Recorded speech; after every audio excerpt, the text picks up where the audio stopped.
Olá galera, tudo up aí?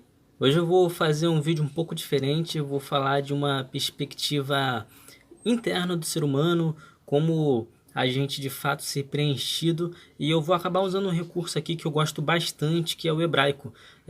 Vai ficar bem fácil, eu vou explicar tudo para vocês, pode parecer um pouco assustador agora no momento, mas eu vou explicando um pouquinho com vocês conforme eu for passando o vídeo, tudo bem? Então vamos lá. Ahn, Esses três nomes aqui são os nomes de Deus.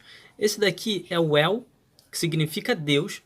Esse daqui é Elohim, é de da direita para a esquerda, né? Elohim, que significa, na verdade, a pluralidade, a majestade de quem é Deus, tá bom? Resumidamente é isso, é um pouco mais além disso, mas Elohim significa isso, a majestade de Deus. E esse daqui é o tetagrama. Pode ser que vocês já tenham escutado falar em algumas vezes sobre essa palavra, o tetagrama sagrado, ou o nome sagrado de Deus. Esse daqui é um nome de Deus. Ele significa existir, vir a tornar-se conhecido, coisas relacionadas à existência, a ser. Bom, aqui embaixo existe o texto de Êxodo 3:14, a parte A somente do versículo. Eu vou ler para você, diz assim, ó: Vaiomer Elohim el Moshe, Erier asher Erier, Vaiomer que tomar libenei Israel. Então, está dizendo basicamente, e disse Deus al Moshe, a Moisés, Erier asher Erier. Esse Erier, veja que essa parte aqui é muito parecida com essa parte aqui. É basicamente uma maneira contraída de se dizer ser. Então ele está dizendo, eu serei o que serei. Eu sou o que sou, traduzindo um pouco melhor para a nossa língua. E ele continua dizendo, e diga para Lebenei, para os filhos de Israel, que exatamente esse é o meu nome. Eu sempre fui, eu sempre serei e eu sempre continuarei sendo.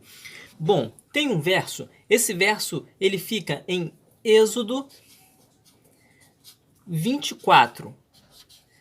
Lá em Êxodo 24, Deus ele coloca algumas regras assim para Moisés passar acerca do povo. Ele diz que ele queria se encontrar com Moisés para dar os 10 mandamentos, porém, o povo, a multidão, era para ficar aqui embaixo do monte. Era para Moisés pegar alguns líderes ou anciões, dependendo da sua versão, junto com Arão, e eles ficarem aqui um pouco mais acima. E Moisés era somente para ficar aqui. O que você consegue ver aqui? Você consegue ver três divisões muito claras aqui. Você consegue ver uma organização para que Deus pudesse falar. E de fato, o povo aqui via que Moisés realmente estava conversando com Deus. Bom, em Êxodo 25, o verso 8, diz assim, ó: Ve'asur li mikdash ve'sarrantes betorran. O que ele está dizendo aqui basicamente? E façam-lhe, para mim, mikdash. Kadosh é santo. Essa palavra aqui, ela é santo. Quando eu coloco mikdash, eu estou dizendo, e façam para mim um lugar santo. E habitarei no meio deles, Betorran, no meio deles, ou habitarei dentro deles. É muito engraçado que essa parte aqui, ó, habitarei no meio deles, parece muito quando João ele fala que Jesus ele tabernaculou, ele habitou dentre vós ou no meio de vós. Bom, parece uma simples coincidência que na verdade não é. Nessa parte aqui, já em Êxodo 25, ele está dizendo que de fato ele quer habitar junto com o povo, porque o povo de fato ele pecou. Deus ele falou que não estaria mais junto com o povo, que mandaria um anjo, e Moisés intercedeu falando, não faça isso, nós queremos a sua presença com a gente. Já que vocês querem a minha presença com vocês, eu vou ensinar como vocês devem se achegar a mim. Eu vou ensinar um pouco de santidade, como deve ser feita para que eu possa habitar no meio de vós. Ele escolhe então, do Espírito Santo capacita duas pessoas para que possam fazer todo o tabernáculo, não só a arca, mas todos os utensílios do tabernáculo.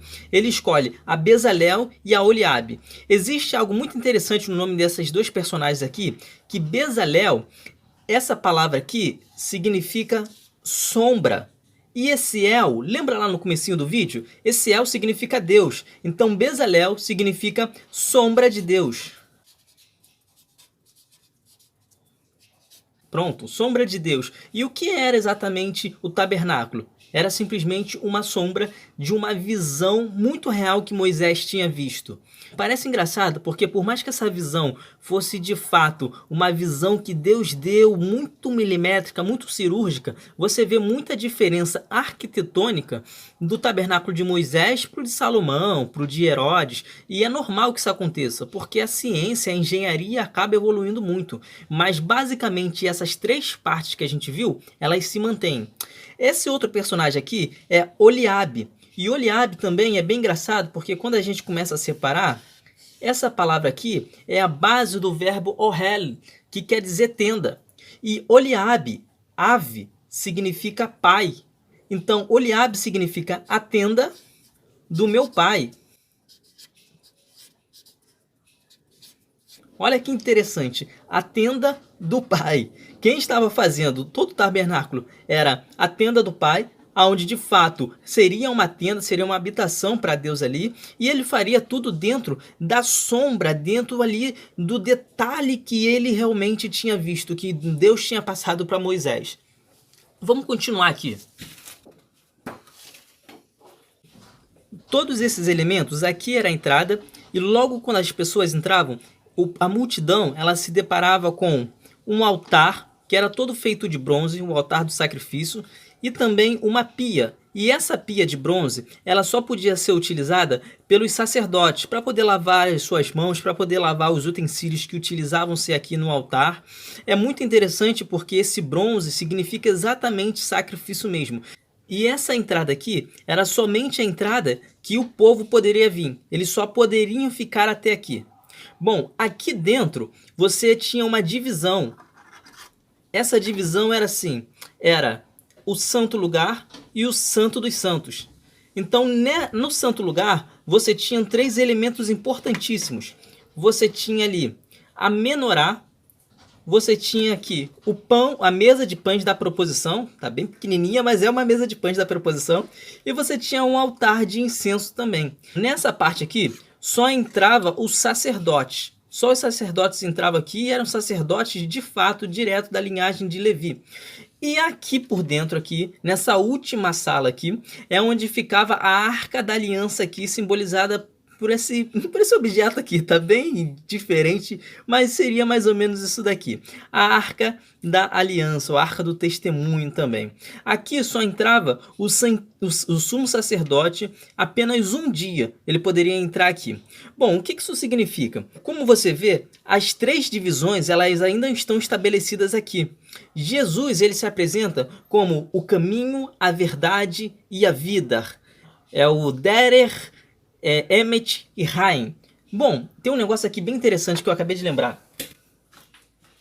Vamos falar então do caminho para começar. O caminho é exatamente um lugar onde eles passavam para ter acesso a coisas maiores. O caminho era o lugar onde volta e meia o povo vinha aqui para se purificar, para se santificar.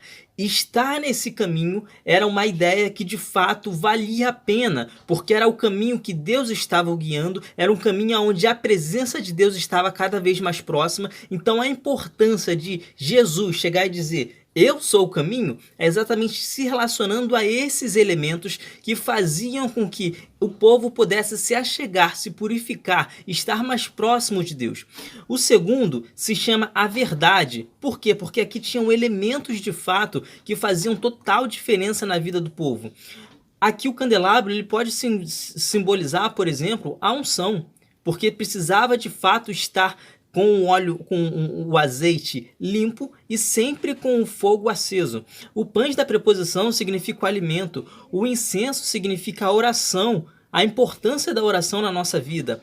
Bom, o Emet é algo tão verdadeiro, é algo tão poderoso, que no hebraico se escreve assim, ó. Vem a letra Aleph, a letra Mem e a última letra do alfabeto hebraico, que é o T.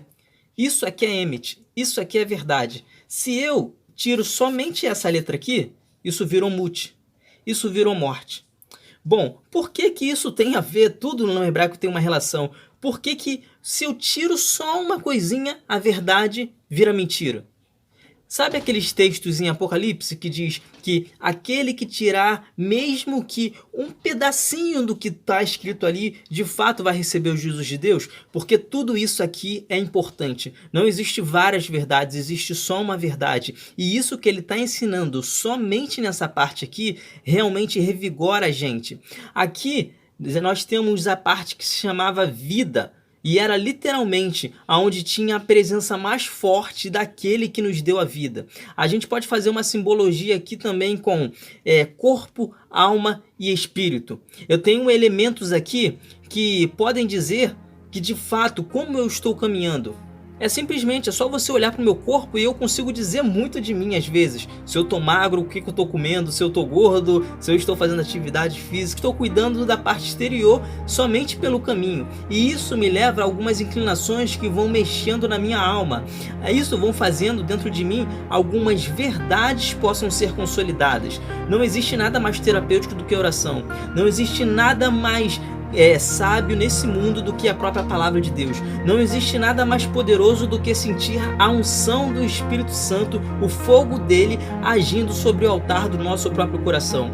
E essa daí ligado à parte espiritual, corpo, alma e espírito, porque exatamente uma vez que nós temos a certeza da nossa salvação, tudo muda. E a gente passa de fato a ter um propósito, a gente passa de fato a ter um significado. Por que que as coisas estão acontecendo ou por que que as coisas não estão acontecendo? É como se a gente tivesse um conforto, porque nós sabemos que daqui jorra a fonte da vida, literalmente. Se você parar para meditar de maneira mais profunda nisso, isso aqui é a constituição de um templo de Deus, um tabernáculo. E isso não é só um negócio móvel, no sentido de é simplesmente uma obra arquitetônica. Não, isso aqui fala de mim e fala de você. Quando Jesus disse que ele reconstruiria aquele templo, que era muito mais belo do que esse, mas que as características eram as mesmas, ele não estava falando do templo do tijolo, mas ele estava falando da sua própria constituição, porque ele sim entendia muito bem a importância de se relacionar com todas essas coisas. Eu não conheço ninguém que orava mais do que Jesus, eu não conheço ninguém que lia a Bíblia mais do que Jesus, eu não conheço ninguém que era mais cheio do Espírito Santo do que Jesus, eu não conheço alguém que era liberto, literalmente, de todas as amarras emocionais do que Jesus. Eu não conheço ninguém que andou no melhor caminho ao ponto de uma voz vir rasgando o céu e dizer: esse é meu filho, a quem eu me alegro, a quem eu me comprazo, porque ele faz toda a minha vontade, ele anda no caminho que eu quero. Eu não conheço ninguém que deu a vida pelos outros depois de morrer, porque nele havia vida, porque ele era a própria vida. Que você possa ficar com essa palavra, que você possa meditar nisso. Não deixa de ser um desenvolvimento pessoal. Isso é um desenvolvimento pessoal gigantesco, baseado na Bíblia, baseado nos conceitos judaicos, baseado na palavra de Deus, que é verdadeiramente poderosa para poder fazer infinitamente mais do que você possa imaginar. Um abraço e a gente se vê na próxima vez.